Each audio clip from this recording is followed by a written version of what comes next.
On today's Rosie on the House garbage disposal quick tip, I pour potatoes in a sink, and action figures, and make some strange faces. Oh,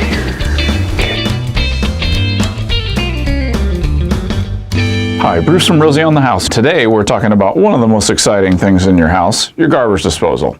Alright, perhaps not your most exciting, but it does play a very important role in your kitchen. Our Rosie Certified Plumbing Partners report that a large percentage of plumbing issues that they deal with in a house, particularly drains, are the kitchen sink. There's a few things that you can do to ensure that your garbage disposal is in good working condition. First off, it's just the way that you use it. Be very careful about what you put down your drain. If you're peeling 5 pounds of potatoes, don't put those skins down there. It just causes all sorts of problems. And grease is a big one. Do not pour that bacon grease, that vegetable oil down the drain, even with that disposal running. It's not designed for that. It's just going to get down into the pipes and cause a clog. You do end up with a little bit of fat or grease in the drain. Might seem a little counterintuitive. You actually want to run cold water continuously. A lot of people run hot water thinking, well, it's going to keep that grease hot. It's going to get it further down the drain. That's partially true, but it's going to get a little ways down the drain. It's going to get cold. It's going to re-solidify, and now all you've done is move that further down your drain line where it's going to get clogged up. Another tip that we like to use here at Rosie on the House is using ice cubes to clean out that disposal. Take a couple of cups of ice, get it down in that drain, and then run it without the water at first and let that ice really do its work down in there. It'll help break up some of the things that get attached. It can actually help with the smell, clearing out some of that gunk that's in there. And once you can tell all that ice is ground up, you can go ahead, turn the disposal off, and run your water to clear all of that out. An area that a lot of people overlook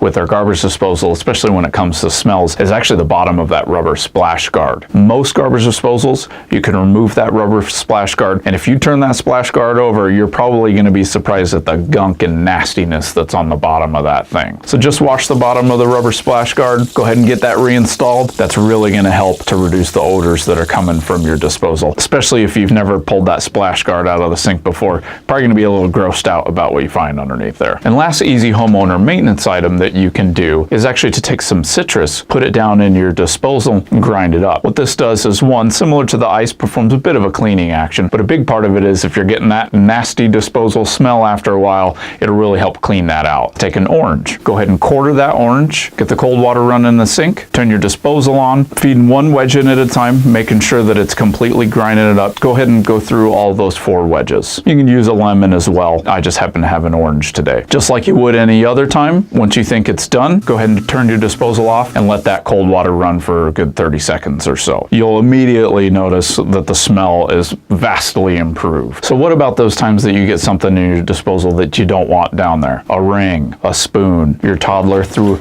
a bag full of G.I. Joes down there. First, what you want to do is remove the source of power. While that disposal is not going to come on without the wall switch being turned on, in this case, it's much better safe than sorry. Unplug the disposal, then feel free to dig out whatever treasures ended up down in there. Your garbage disposal can jam if it goes through longer periods of non-use. Let's say that you're a winter visitor, you've just been out of town for a while, you just bought a home that's been sitting, not being used. The inside of your disposal can jam up. You'll be able to tell this because you'll turn on the disposal and one of 2 things will happen. Either nothing at all, you won't hear anything. You've already checked, it's plugged in, everything looks okay. The second thing that can happen is that you hear a buzzing noise, then you'll hear a click and it'll turn off. What you can do is take the Allen wrench that came supplied with the garbage disposal, or you can just get any Allen wrench that'll fit properly. You insert it into the bottom of the disposal and give it a good couple of twists. Then hit that reset button that's on the bottom of the disposal and give it a try. A lot of the time, it was just as simple as that. You'll get your disposal up and running. We hope these tips help you to maintain that all-exciting garbage disposal. And remember, for more do-it-yourself articles, blog posts,